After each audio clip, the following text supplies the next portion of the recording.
The reason we're going to see this is not because of heat. Again, the warmest day of the week was yesterday, where we were seeing those 90s in triple digits. But we have that elevated fire danger because those winds are going to be picking up over the course of the next couple of days. We're going to have a very dry air mass pushing through our area, and we're already dry out there for many of our inland spots. So just wanted to show you this. This is the Storm Prediction Center, SPC, out of Oklahoma, actually, and they produce these forecasts.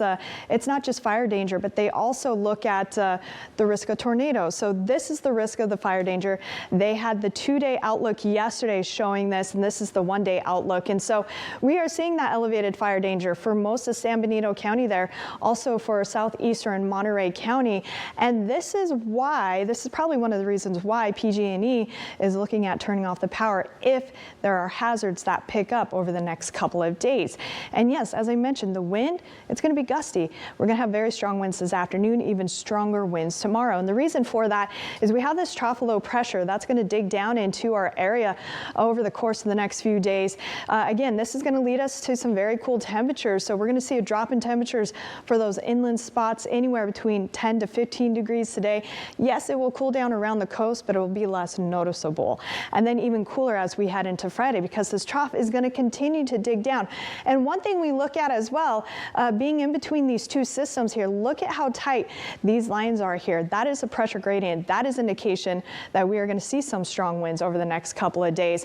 And most of that moisture going to stay to the north of us. If we see anything, it's going to be a deeper marine layer. That's going to lead to some coastal drizzle, but that's about it. This is a very cold air mass. This is a very dry air mass moving into our area, and then those winds. So those winds will be sticking around till about that Saturday time frame, and then this trough of low pressure eventually moves off to the east, and we will gradually start to warm up and see those winds ease as well. We're still watching some of those winds though for Sunday.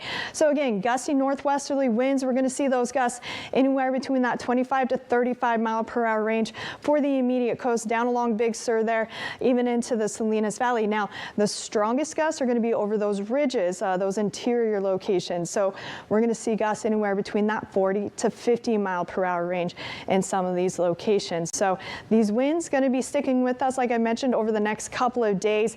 Also, that trough, though, is going to increase some of our cloud cover around the coast. Speaking of winds, though, we do have that gale warning extend till 3 a.m. Northwesterly winds 20 to 30 knots, gusts up to 40, so hazardous seas for mariners as well with these gusty winds. And again, this gale warning has been with us pretty much the entire week. We have those low clouds. They have filled in portions of the bay into the Salinas Valley. We also see a little bit of those low clouds around San Juan Bautista, but that is about it. As it has been, we'll get rid of those low clouds, mostly sunny skies inland. We'll have some clearing on the north side of the bay, but again, we're going to keep some of those low clouds on the south and east side of the bay today into tomorrow. And in fact, through the overnight hours, those low clouds are going to thicken, our marine layer is going to deepen, and that's going to allow these low clouds to fill most of our valleys overnight. So those low clouds will be much more widespread tomorrow morning. And again, with that deeper marine layer, that's when we do have the chance to see some drizzle possible for our coastal cities and possibly even the coastal mountains. We'll be keeping a close eye on that for you tomorrow morning. Temperatures today, we're going to be in those 70s on the north side of the bay, 70s for the Santa Cruz Mountains, a little bit warmer in Felton in those low 80s, but again, a significant drop in temperatures compared to those 80s and 90s we were seeing yesterday. Upper 60s for Davenport. As we head down the coast, we're going to see those 70s on the north side of the bay. East side of the bay will be in those low 60s, 65 in Salinas, 75 in Hollister. Getting rid of those 90s from the Santa Clara Valley. We'll be back in those upper 70s to low 80s today.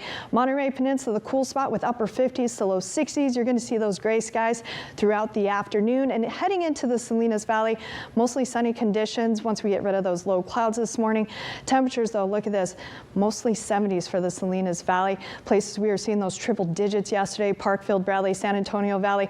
You're only going to be in those mid to upper 80s to low 90s, mid 70s for the Big Sur coast and low 70s for Carmel Valley. One thing I want to mention too, our overnight lows are going to be cooler because of this drier air.